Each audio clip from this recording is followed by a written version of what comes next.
नमस्कार साथियों, एक बार फिर आपका स्वागत है हमारे YouTube channel fact with Sudhir में। आज हम एक ऐसा मुद्दा जो लगातार आपको टीवी स्क्रीनों पर दिख रहा है, इंटरनेट पर छाया हुआ है, सोशल मीडिया, व्हाट्सएप, फेसबुक, सब पर चारों तरफ इसकी चर्चाएं। क्यों चर्चाएं हैं, मुद्दा क्या है? जैसा कि आप देख पा रहे हैं मेरे पीछे भी, मैं अपने रिसर्च रूम में बैठा हुआ हूँ, कुछ स्क्रीन आपको दिख रही है और हर एक स्क्रीन पे केवल सिर, सिर और सिर। आज जानेंगे सिर है क्या। सिर को तो बड़ा बुद्धिमान अंग बताया गया है मानव जीवन में, लेकिन ये कौन सा सिर निकल के आ गया जिसने बवाल पैदा किया हुआ है? क्योंकि मनुष्य के शरीर में बहुत सारे अंग होते हैं और सिर को तो सबसे ज्यादा इंपॉर्टेंट अंग बताया गया है, क्योंकि इसमें हमारा दिमाग होता है। वो दिमाग जो व्यवस्थाओं में परिवर्तन ला सके, वो दिमाग जिससे व्यवस्थाएं चलाई जा सके। जैसा कि आप देख पा रहे हैं, लगातार सिर, लोकतंत्र पर बात, what is electoral roll, background में बैरिकेड कूदते हुए हमारे जनप्रतिनिधि। साथियों, पहले तो मैं आपको अवगत कराऊं ये विषय क्या है। विषय बड़ा स्पष्ट है। सिर article 324 of constitution of India के अंडर एक सुविधा है, चुनाव आयोग, जिसका प्रयोग करके इलेक्टोरल रोल्स, क्योंकि हिंदी भाषी देश में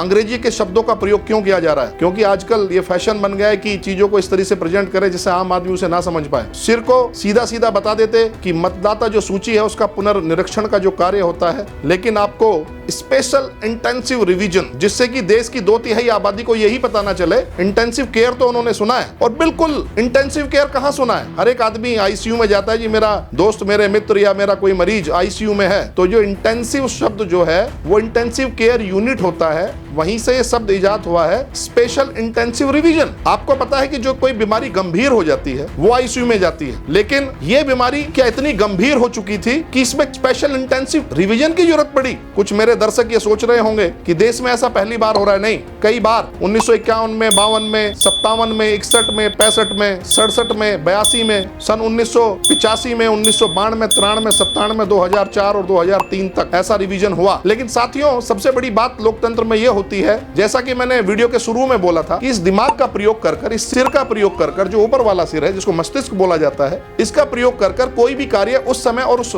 मंच पर किया जाना चाहिए जहां उसको सब लोग आराम से एक्सेप्ट कर लें। वर्तमान की जो सरकारें हैं, चाहे केंद्र की सरकार हो चाहे स्टेट की सरकार हो, इनका काम करने के तरीके से पहले उसमें बवाल पैदा करना एक फैशन बन गया है। ये रूल और रेगुलेशन बनाएंगे तो उससे पहले बताएंगे कि कागज नहीं दिखाएंगे तो देश में नहीं रह पाएंगे। ऐसे कानून जो नागरिकता देने के कानून थे, लेकिन उन्होंने नागरिकता छीनने के कानून पर उन पर बहस होने लगी। क्यों होने लगी? इसलिए होने लगी कि यहाँ पर कानून भारत के नागरिक के लिए नहीं बनाए जाते। यहाँ पर कानून या तो बनाए जाते हैं हिंदू मुसलमान के लिए बनाए जाते हैं, या जाति के लिए कानून बनाए जाते हैं। कभी भी यह नहीं बोला जाता कि इस कानून के एप्लीकेशन के बाद यह समान रूप से भारत के नागरिक के ऊपर अप्लाई होगा। ऐसा ही कुछ सिर में हो गया। जो स्पेशल रिवीजन आपने करने थे, आपको दिमाग लगाना चाहिए था। ऐसे इलेक्शन में स्पेशल रिवीजन करते जो पूरे देश में होने वाला था। पूरा विश्व जानता है, हम स्वयं जानते हैं, पूरा भारत का बच्चा बच्चा जानता है कि भारत एक फेडरल स्ट्रक्चर से बना हुआ देश है। इसमें राज्यों की व्यवस्था है। तो जब किसी राज्य के चुनाव थे तभी आपको 2003 के बाद, आज 22 साल बाद, आपको स्पेशल इन्वेस्टिगेशन की जरूरत पड़ी है।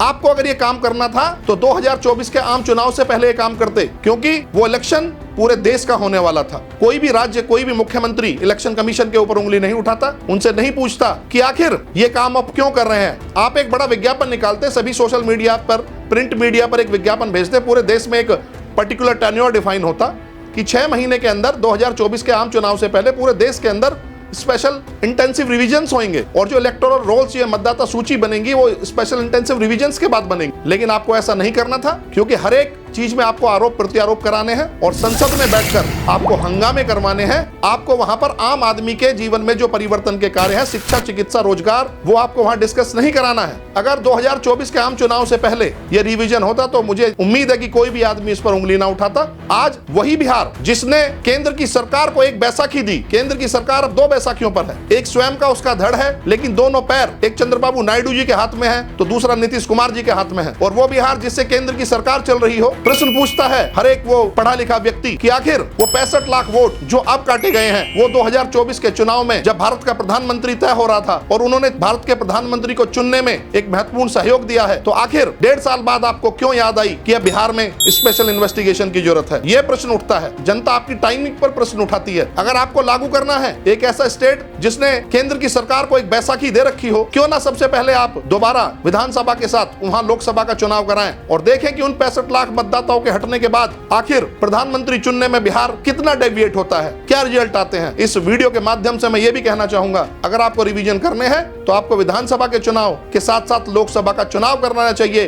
उत्तर प्रदेश पहले नंबर पर आता है, उसके बाद महाराष्ट्र आता है, उसके बाद आप बिहार सबसे बड़ा राज्य है जहां सबसे ज्यादा आपके सांसद चुने जाते हैं और देश के लिए नए प्रधानमंत्री का चयन होता है। लगातार राहुल गांधी जी ने जो प्रेस कॉन्फ्रेंस करी, बड़ी सीधी और स्पष्ट प्रेस कॉन्फ्रेंस है। उन्होंने वो विजुअल बातें, पहले आम आदमी पार्टी ने भी इस तरह के आरोप लगाए। नई दिल्ली से जब अरविंद केजरीवाल चुनाव हारे, उन्होंने स्पष्ट रूप से बोला कि एक ही एड्रेस पर 250 वोट हमारी वहां पर रजिस्टर्ड है, लेकिन जहां आपको फायदा लेना होता है वहां वोट बढ़वा देते हैं और जहां आपको लगता है कि आप चुनाव में कुछ व्यवस्था गलत हो सकती है वहां आप वोटों को घटवा देते हैं। एक विधानसभा पर 20 से 25 हजार वोट निर्णायक होता है, इसलिए इसकी टाइमिंग पर सवाल उठना लाजमी है। अगर इस तरह की अनियमितताएं चुनाव आयोग के सामने आई हैं तो सबसे पहले एक ईमानदार जनप्रतिनिधि के रूप में चुनी हुई विधायिका सबसे पहले इकट्ठा होकर चुनाव आयोग जो एक कार्यपालिका का विषय है, उन कार्यपालिका के नुमाइंदों को बिठाकर उनसे पूछते कि आखिर ये जो गड़बड़ी है ये क्या है और इसको आप ठीक कीजिए। तो जितना शोर विपक्ष मचा रहा है, अगर इतना ही सहयोग सत्ता पक्ष देता तो ये शोर न मचकर एक सहयोग की भावना के साथ कहीं ना कहीं हमारा लोकतंत्र स्वस्थ होता, हमारी मतदाता सूची स्वस्थ होती और भविष्य में सही तरीके और सही ढर्रे से चुनाव होते। साथियों, ये बड़ी आम बातें हैं। हमारे गांव की, मैं खुद कह रहा हूं, हमारे गांव की मतदाता सूची को हम आज उठाएं। जो मृतक लोग हैं, कम से कम उसमें सैकड़ों लोग ऐसे होंगे जो मतदाता सूची में आज भी हैं और जिनके वोट डाले जाते हैं। इस देश की सच्चाई है। लेकिन 2025 के भारत में जहां डिजिटल इंडिया की बात होती हो, उस भारत में जहां हर चीज डेटा पे बात होती हो,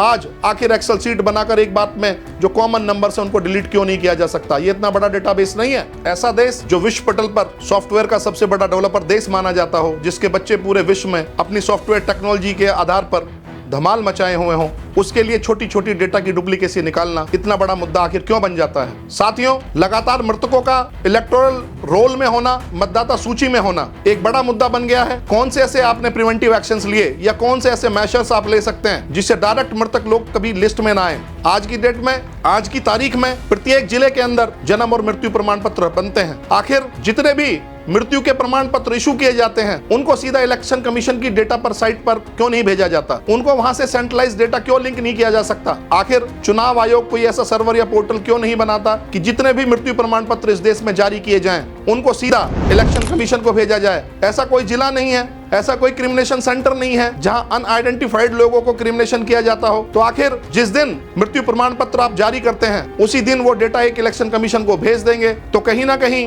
वहीं बैठे बैठे यह काम आसान हो जाएगा। या जो भी आपकी शवदाह गृह में या कब्रिस्तान के अंदर या किसी भी क्रिमिनेशन सेंटर के अंदर जो अपने रिचुअल्स के हिसाब से जो अंतिम निवास के लिए आदमी जाते हैं उनकी लिस्ट बनाई जानी चाहिए और वो लिस्ट सीधे इलेक्शन कमीशन तक पहुंचे और वहां बैठे बैठे एक क्लिक के आधार पर वो डेटा, उनका जो नंबर है वो वहीं से डिसेबल कर दिया जाए और जब दोबारा से मतदाता सूची का प्रिंट अगले चुनाव में जाए तो एक भी मृतक मतदाता सूची तक नहीं पहुंचे। लेकिन साथियों, आपको सोचना पड़ेगा कि आखिर ब्यूरोक्रेसी के अंदर और लीडरशिप के अंदर वो 5 से 10% लोग जो हमेशा देश को चलाते थे, देश के बारे में सोचते थे, पॉलिसी फॉर्मेशन करते थे, सुबह 9 बजे विधानसभा और लोकसभा और राज्यसभाओं के पटल पर बैठकर रात के 12-12 बजे तक इन पटलों पर वह ब्रेनस्टॉर्मिंग किया करते थे जिससे एक बेहतर भारत का निर्माण हो सके, बेहतर पॉलिसी देश में आ सके। लेकिन हर बार किसी विधानसभा के सत्र को देख लीजिए, किसी लोकसभा के सत्र को देख लीजिए, दिन भर केवल हंगामा। ये पंचायतें, ये चुने हुए नुमाइंदे कहीं ना कहीं इन पटलों पर इसलिए भेजे जाते थे कि जब ये चुने हुए जनप्रतिनिधि अपने क्षेत्रीय समस्याओं के साथ इन पटल पर बैठेंगे